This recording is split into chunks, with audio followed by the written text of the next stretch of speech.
বাংলাদেশে সারা বাংলাদেশে আমরা ডিসিদের সাথে কথা বলেছি এবং ইউনিয়নের সাথে তারা বলেছে যে কোথাও পরীক্ষা কোনো রকম দুর্যোগ ঘটেনি, একটি শুধু কুমিল্লা মহিলা কলেজে ঘটেছে। মাননীয় স্পিকার, আপনার মাধ্যমে মাননীয় মন্ত্রী মহোদয়ের কাছে আমার প্রশ্ন, এইচএসসি পরীক্ষা চলছে এবং গত ৩-৪ দিন ধরে আবহাওয়ার যে অবস্থা ছিল, বৃষ্টি এবং পুরো শহর, শুধু তো ঢাকা না, ঢাকা চট্টগ্রাম সহ বড় বড় যে শহরগুলো, সেই শহরগুলো পানির নিচে তলিয়ে গিয়েছিল। আমাদের শিক্ষার্থীরা অনুরোধ করেছিল পরীক্ষাটি একটু পেছানোর জন্য, কিন্তু এই সিদ্ধান্ত নেওয়া হয় নাই এবং যে কারণে আজকে আন্দোলন হচ্ছে, ঢাকায় আন্দোলন হচ্ছে। আমি মাননীয় মন্ত্রীর কাছে প্রশ্ন রাখছি, এইচএসসির মতো একটি অত্যন্ত গুরুত্বপূর্ণ পরীক্ষা যেটার উপর নির্ভর করে আগামীতে একটা ছেলে বা মেয়ের ভবিষ্যৎ কোন দিকে যাবে, সেরকম একটা পরীক্ষা এবং ফিজিক্সের মতো কি বলবো, one of the most important subjects যেটা সায়েন্সের জন্য, মাননীয় মন্ত্রীকে দয়া করে বলবেন যে কি সমস্যা ছিল পরীক্ষাটি কিছুদিনের, 2 দিনের জন্য বা 1 দিনের জন্য পিছিয়ে দেওয়ার। ধন্যবাদ মাননীয় স্পিকার। ধন্যবাদ মাননীয় সদস্য। মাননীয় শিক্ষামন্ত্রী। মাননীয় স্পিকার, আপনার মাধ্যমে মাননীয় সংসদ সদস্যকে অশেষ ধন্যবাদ।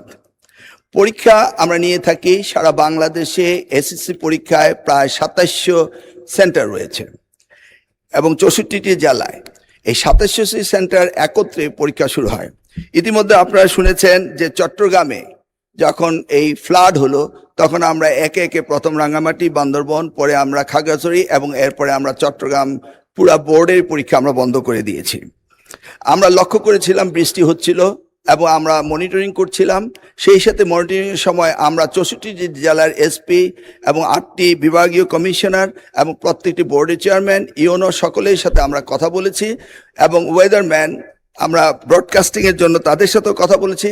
তারা বলল যে বৃষ্টি হবে না, সেই কথাটি তারা বলেছে। বিকেল 5টা পর্যন্ত আমরা বসে থেকে সিদ্ধান্ত নিলাম যে সকলেই বলল যে ওয়েদার ভালো হবে, সেই জন্য আমরা পরীক্ষা রেখেছি। সকালে ঘুম থেকে উঠেই দেখতে পেলাম কুমিল্লা সরকারি মহিলা কলেজের মাঠ পানিতে ভরে গিয়েছে। সাথে সাথে আমরা মেয়র সাহেবকে, ফায়ার ডিপার্টমেন্টকে, পুলিশকে, ডিসিকে বললাম যে এই পরীক্ষা কেন্দ্রে স্থানান্তরিত করার জন্য। তারা তখন সকলকে নৌকায় করে ওই স্কুলের 5তলা ভবন সেখানে নিয়ে পরীক্ষা তারা নিয়েছে। আমরা সেটা দেখেছি তাদের দুর্ভোগ।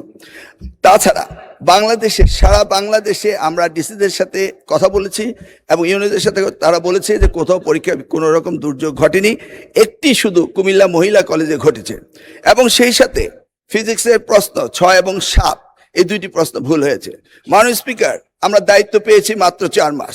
কোশ্চেন মডারেটর আগের কোশ্চেন মডারেটর কোশ্চেন করেছিল। আপনি জানেন যে কোশ্চেন মডারেট করতে হলে এই প্রক্রিয়াটি 2 বছর আগে থেকে শুরু করতে হয়। আমরা এসে কোনো কোশ্চেন তৈরি করতে পারিনি। বিগত গভর্নমেন্টের যে মডারেটর ছিল তারা এই কোশ্চেন করেছে। তবুও আমরা তাৎক্ষণিকভাবে ঘোষণা দিয়েছি যে ফিজিক্সের 6 এবং 7 2টি কোশ্চেন ভুল হয়েছে, সেটাকে আমরা ফুল ক্রেডিট দিয়ে দেব, সেটা আমরা বলেছি। এবং পরীক্ষা যথাযথ হচ্ছে কিনা সেইভাবে সাহায্য সহযোগিতা করার জন্য আমরা সকলকে প্রস্তুত রেখেছিলাম। আজকেও আমরা সারাদিন কথা বলেছি এবং প্রত্যেকটি আমাদের সাথে যারা স্টেক হোল্ডার রয়েছেন তারা বলেছে পরীক্ষা সুন্দর হয়েছে, সুস্থ হয়েছে। একটি জায়গায় শুধু কুমিল্লা সরকারি মহাবিদ্যালয় এই ঘটনাটি ঘটেছে এবং সেখানে পরীক্ষা সুন্দর হয়েছে। আমরা নির্দেশ দিয়েছি যে পরীক্ষা বিলম্বতে শুরু করার জন্য এবং যে মেয়েটি কাপড় ভিজে গিয়েছিল বাড়ি থেকে কাপড় আনা হয়েছে, 1 ঘন্টা পরে পরীক্ষা নেওয়া হয়েছে এবং পরীক্ষার সময়সীমা বাড়িয়ে দেওয়া হয়েছে। আমি মাননীয় স্পিকার আপনার মাধ্যমে জাতিকে জ্ঞাতার্থে করতে চাই যে পরীক্ষা পদ্ধতিতে আমাদের যে সিস্টেম রয়েছে সেখানে লোকাল যে গভর্নমেন্ট রয়েছেন, ডিসি হতে, ইউনো হতে, পুলিশ হতে, তারা তাৎক্ষণিকভাবে ব্যবস্থা নেবেন যে পরীক্ষা এখানে নেওয়া যাবে কি যাবে না। যদি তারা মনে করেন দুর্যোগ, তারা পরীক্ষা বন্ধও করতে পারেন।